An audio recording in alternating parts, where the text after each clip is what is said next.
तो किसी दिन आपकी आंख खुली और पता चला कि हॉर्मूज में अमेरिका के 2-3 जहाज समुद्र में समा गए। नमस्कार, मैं हूं नीलू। क्योंकि इस वक्त हॉर्मूज जो है वो जंग का अखाड़ा बना हुआ है। यहां पर लगातार कल देर रात तक जबरदस्त तरीके से अमेरिका और ईरान के बीच फायरिंग होती रही, हमले होते रहे। दो ईरानी जहाज को अमेरिका ने निशाना बनाया। बताया जाता है कि उसकी चिमनी पर, उसके इंजन पर हमला किया गया। पूरी तरह से तो डिस्ट्रॉय नहीं किया गया। और अमेरिका के भी जंगी जहाजों पर हमला ईरान की तरफ से किया गया है हॉर्मूज में। तो आप समझिए कि किस तरह की शांति वार्ता है, किस तरह से शांति काल इस वक्त चल रहा है। जब शांति काल में इतनी ज्यादा चीजें सामने आ रही है हॉर्मूज में, तो आप समझिए कि अगर शांति नहीं होती, पहले हमने देखा था कि किस तरह की स्थिति थी, तो हम इसको सीज फायर कैसे मान ले।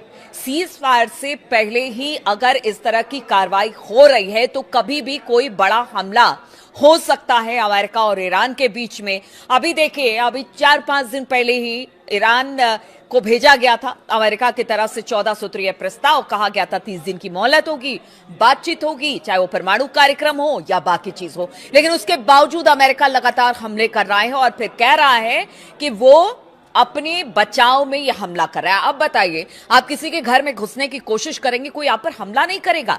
इनके दो अमेरिका के डिस्ट्रॉयर फारिस की खाड़ी की तरफ आगे बढ़ रहे हैं, हॉर्मूज में घुसने की कोशिश करते हैं। और जब ईरान हमला करता है तो फिर आप कहते हैं कि हम अपने बचाव में हमला कर रहे हैं। यानी आप जानबूझ के प्रवोक कर रहे हैं ईरान को, और ईरान इसी का जवाब आपको दे रहा है। अब तो देखिए, पहले ये खबर आई थी कि जितने भी अरब मुल्क हैं वो अमेरिका के साथ मिल गए हैं, लेकिन एक बार फिर से खबर ये आ रही है कि अरब मुल्कों ने अपनी धरती देने से अमेरिका को इनकार कर लिया है। क्योंकि पीछे जो युद्ध हुआ था उसमें भारी नुकसान इन अरब मुल्कों को हुआ था। सऊदी अरब हो गया, यूएई हो गया, कतर हो गया, सब जगह पर हमने देखा था कि ओमान हो गया, किस तरह से हमले हुए थे। तो क्या अब जो अमेरिका के दोस्त हैं ये सारे अरब मुल्क, उनको भी लग रहा है कि पता नहीं हम धरती अपनी अगर देना शुरू कर दे। क्योंकि कहा यह जा रहा था यूएई की तरफ से उड़ान जहाज ने, जो फाइटर प्लेन्स हैं या फिर फ्यूल भरने वाले जहाज हैं, उनको देखा गया है। लेकिन अब ये खबर आ रही है कि शायद उन्होंने अपना डिनाई कर दिया है। तो आप सोचिए कि कभी ये अरब मुल्क कहते हैं कि वो अमेरिका के साथ है, कभी कहते हैं हम अपनी धरती नहीं देंगे। लेकिन गाहे बगाहे इस तरह की खबर आती है कि इन्हीं धरती से, यहीं पर जो तमाम एयर बेसिस हैं अमेरिका के, वहां से हमला ईरान के ऊपर किया जा रहा है। और अब तो हॉर्मूज जो है वो जंग का मैदान बन गया है। इसी बीच खबर ये आ रही है कि अब ईरानी संसद में हॉर्मूज को लेकर एक प्रस्ताव लाया गया है और हॉर्मूज को लेकर एक कानून बनाने की तैयारी में ईरानी संसद है।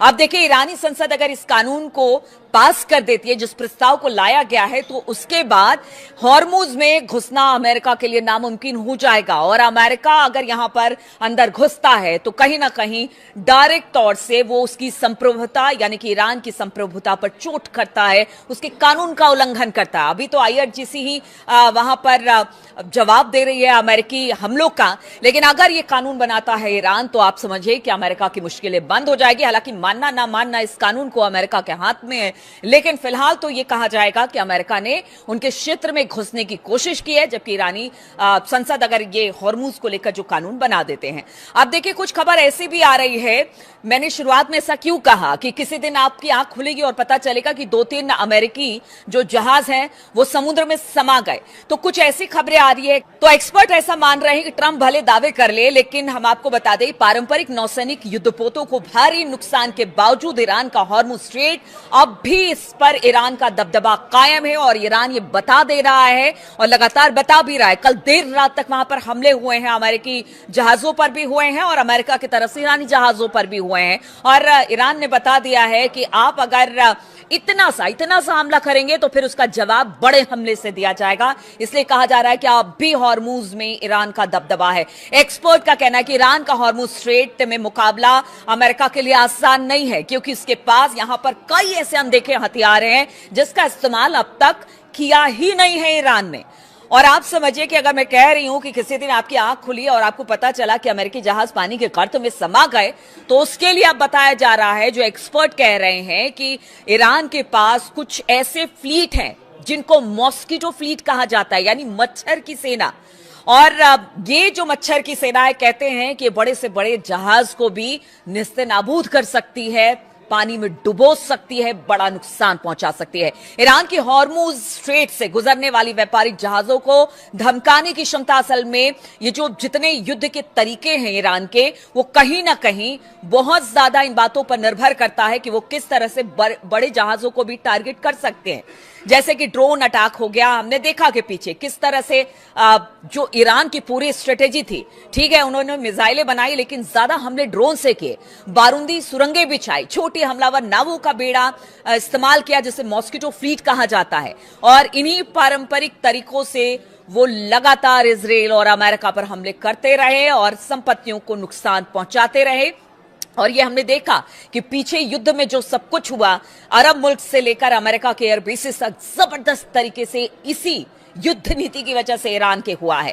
सीएनएन की माने तो मिलिट्री एनालिसिस ने ईरान के इन छोटे जहाजों को, जिसे मच्छर बेड़ा नाम दिया गया है क्योंकि अब लड़ाई हॉर्मुज में हो रही है, इसी इन मच्छर बेड़ों का इस्तेमाल किया जा रहा है।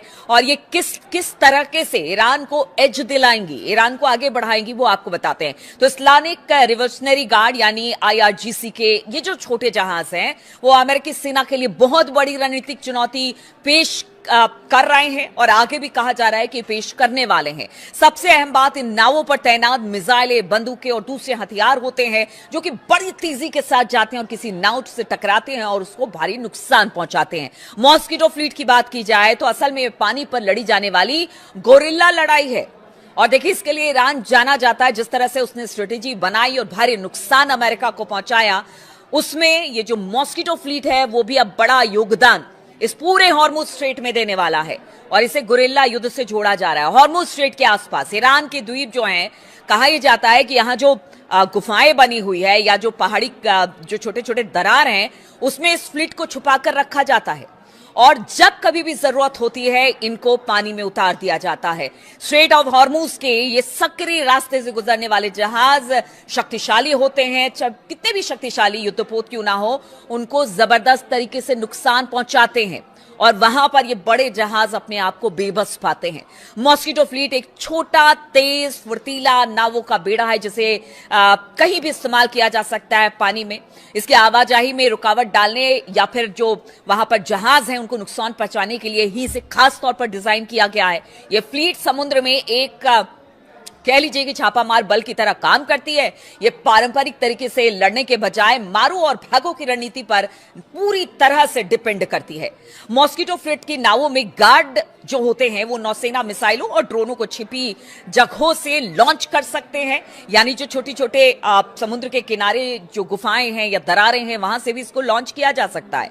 सैटेलाइट तस्वीरों में ये दिखाई भी नहीं देता, इसे पकड़ना बड़ा मुश्किल है। इन्हें पथरीली समुद्री तटों पर खोदी गई गहरी गुफाओं के अंदर बने खाटों पर बांधकर रखा जा सकता है और अगर जरूरत पड़ी तो तुरंत इसे पानी में उतार दिया जाता है।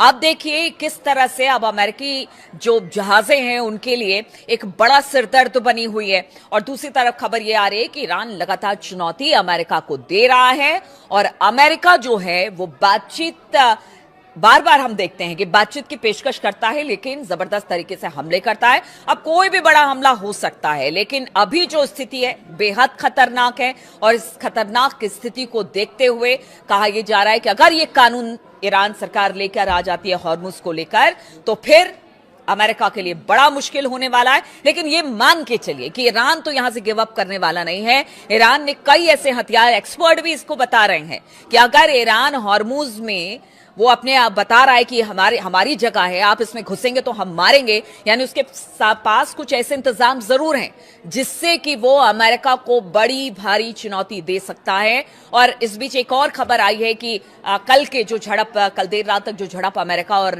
ईरान में हुई, उसमें एक भारत का जहाज भी को नुकसान पहुंचा है जिसमें एक व्यक्ति की मौत हो गई है, 17 लोगों का तो रेस्क्यू कर लिया गया। तो आप समझिए कि इस वक्त बहुत सारे जहाज हैं जो ईरान की भी है, जो नाकेबंदी की वजह से अमेरिका ने रोक रखी है। अब ईरान के सामने भी एक ही कह लीजिए विकल्प बचा है कि या तो आप मारेंगे, वहां से नाकेबंदी हटाएंगे, या तो फिर बातचीत का रास्ता अख्तियार करेंगे। लेकिन बातचीत के रास्ते पर ट्रंप है कि चलने का नाम नहीं लेते, बातचीत करने की बात करते हैं, लेकिन हमले ईरान पर लगातार हॉर्मुज में हो रहे हैं और कभी भी कोई बड़ा हमला हो सकता है और धीरे धीरे जो सीज फायर है वो लगता तो ऐसा ही है कि वो टूटने के कगार पर पहुंच चुका है, क्योंकि हमले लगातार ईरान अमेरिका पर और अमेरिका ईरान पर कर रहा है। तो तमाम अपडेट्स लेकर आपके पास आते रहेंगे। फिलहाल बहुत बहुत शुक्रिया मेरे साथ इस वीडियो में शामिल होने के लिए।